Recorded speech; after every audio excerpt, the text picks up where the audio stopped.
Okay, so you're here because you want to get straight to the interesting stuff, right? Cut through the noise. Exactly. Quick insights from sometimes complex sources. Well, today we've got two topics that seem pretty out there, side by side. First, this big European blackout that got everyone talking. Hmm.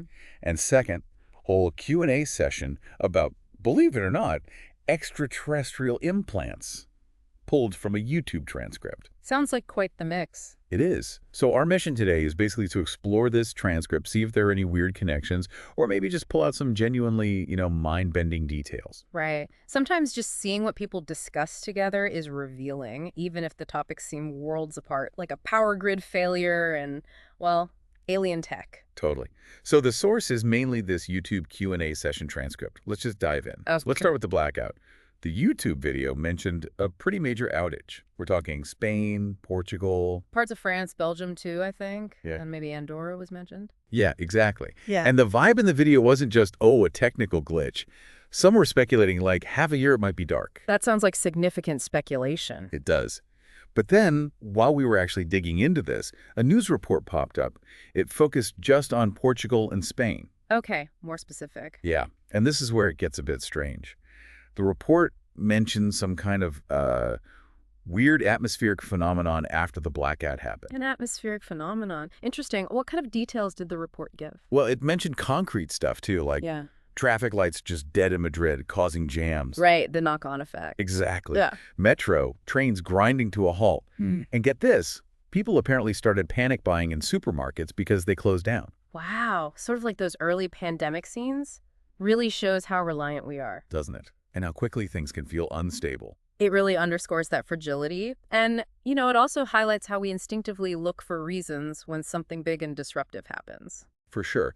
And the person running the YouTube Q&A, they weren't buying the simple technical fault explanation. Oh, what was their take?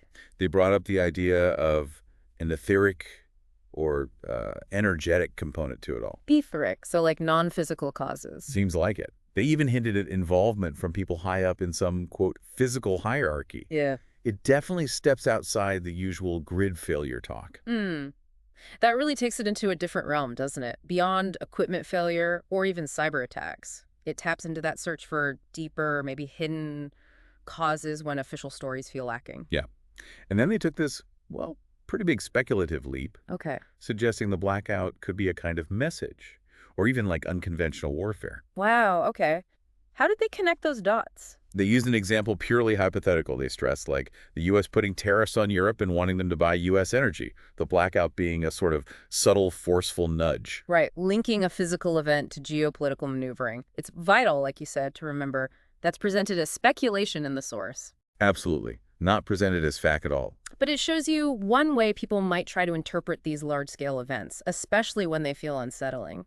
It connects the physical disruption to these bigger, complex power dynamics. And for you listening, it's just interesting to see the range of interpretations that come up. That search for hidden meaning isn't too different from some of the ideas in the second part about implants. Good point. Yeah. Where conventional explanations are also often questioned. Okay, so let's completely shift gears now. Extraterrestrial implants. Right. From the same YouTube Q&A session. Yep. Loads of listener questions on this. One person asked about the technology. Where do reptilian implants or plants with other ETs actually come from? And the answer. Basically, it's not just reptilians. Lots of ET species apparently use tech we wouldn't recognize. And they probably have their own, labs and industries making this stuff. Interesting how the answer just accepts the premise. ETs exist, they have tech, they make implants, and jump straight to the how. Yeah, it assumes a certain shared understanding with the audience. Definitely speaks to the framework of the people in that discussion. Okay, what else came up? Someone asked why our subtle bodies, the non-physical energy parts some people believe in, would even allow implanting. That's a good question within that framework. The answer was fascinating. It's apparently less about giving clear permission and more about being manipulated. Like, you agree to something based on bad info, not realizing what you're really getting into. Ah, like deception leading to consent. Kind of. And they also tied it to this idea that we agree to forget past lives when we reincarnate on Earth, which makes us vulnerable. So forgetting is part of the mechanism that allows it. Seems to be the idea. The key takeaway they stressed was remembering your own inherent power. That theme of personal power comes up a lot in these kinds of discussions. It suggests that overcoming these influences, real or perceived, involves reclaiming some inner agency. Right. Then there was a listener who shared something personal, said they had an implant in their leg, but always assumed it was just a standard medical one. Oh, interesting. Did that lead to clarification? It did. The speaker made a point of distinguishing between normal medical implants, they apparently even showed a titanium plate they had, and this other category of, well, alleged extraterrestrial tech. That's a crucial distinction. It grounds the conversation a bit, reminding people to consider conventional explanations. You can't just assume everything unexplained is. Exactly. Someone else asked what guides these parasites. That's the term they use for the implanting entities in choosing who to target. Parasites, okay. Yeah. And the answer? It could be random sometimes. Or sometimes it's because a person has specific traits that are useful for whatever the entity's purpose is. So either arbitrary or quite specific targeting paints a complex picture of potential motives if you accept the premise. Yeah, definitely not a simple answer. Yeah. Then someone asked about fallen beings, like reptilians supposedly losing the ability to reincarnate physically. Well, it sounds like a whole other can of worms. It does. And the speaker basically said, that's off topic for now, but maybe we'll do a deep dive just on reptilians later. Acknowledging the depth of the lore there. Okay, then practicality. Do these implants disappear on their own, or do they need removal? And can things like sound frequencies help? Right, the what can you do about it question. The answer was basically, it depends. Some might need active removal.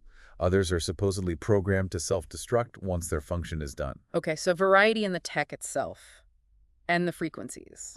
They suggested that while you might interfere with them using sound, the real core issue is the person's own will and understanding.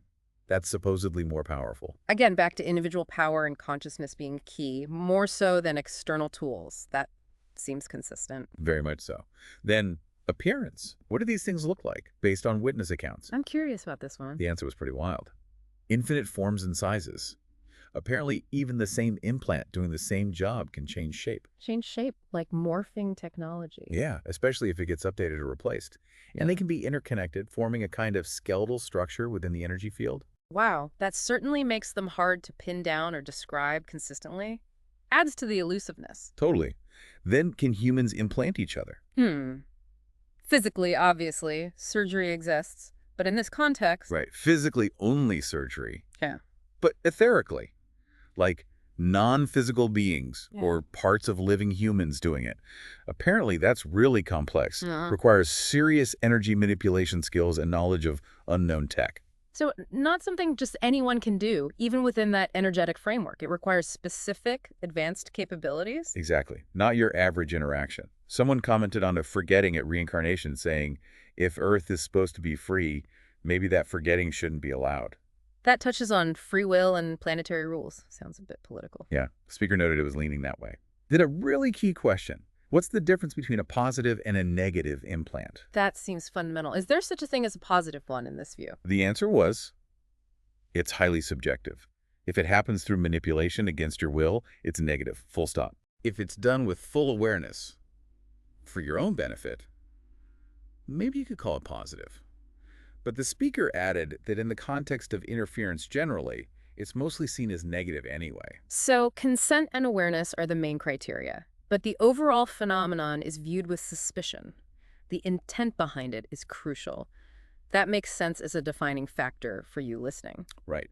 Then what happens to the parasite if the implants are removed and the person puts up energetic protection? So they just float off. Apparently, the parasite experiences the consequences within the individual's energy space, not back in its own space, like hitting an energetic wall you've put up. Interesting. So the defense mechanism operates within the person's own field? Seems so. Then, inevitably, someone asked if CERN could be involved in the European blackout. CERN often comes up in these kinds of discussions. It does. The speaker said they had no specific knowledge linking them, but they doubled down on their belief in deeper, maybe unseen etheric, esoteric causes for the blackout, framing it again as a form of warfare. Still looking beyond the official story, connecting it to unseen forces and conflict. Consistent theme. Can you remove these energy implants yourself? Based on the previous answers, I guess yes. Yes, absolutely was the answer. It all comes down to your own will, power, consciousness. Yeah. Just deciding and intending it can apparently be enough sometimes. That's quite empowering, actually. Puts the control back with the individual. It is. How do you check if you have them? You need a session to access the etheric space. So, specialized help is implied there, despite the self-removal possibility. Yeah, seems like it. Oh, and this was a random aside someone threw in. Apparently, the Dutch government had advised people to keep cash on hand before the blackout happened. Ooh, a bit of synchronicity. Or maybe just prudent planning. Hard to say. No one knows. But it adds a little Right. spice. Then confirmation.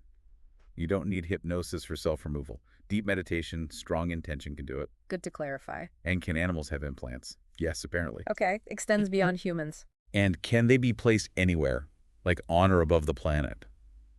The answer got a bit cut off, but the implication seemed to be yes, potentially. Broad scope. The core message again.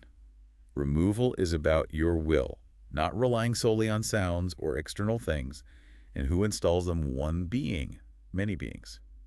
It depends. Vague, but maybe reflects complexity. And can you put up a barrier? The bed shield, they said, is your own consciousness and energy. External barriers can supposedly be bypassed. Inner strength, again, makes sense within their logic. Then a link was drawn, or rather questioned, between political pushes for human microchipping and these ET implants. Are they related? The speaker said they're different things, but maybe share a similar underlying logic or intent. Control, maybe. Interesting parallel to consider. The session also plugged an upcoming special training course for people who'd done their first course, focusing on deeper understanding, finding your own answers. Empowering self-discovery. And a quick mention hoping their book comes out this year. Then, planets. Can planets be implanted? Whoa, okay, how? The idea was, if planets are living organisms with subtle bodies, then yes, you could create structures to extract energy or info. But it's different from implanting a person. Fascinating concept. Extends the idea dramatically. And the final question. Can implants be removed after death? Does consciousness persist and allow for that? The answer.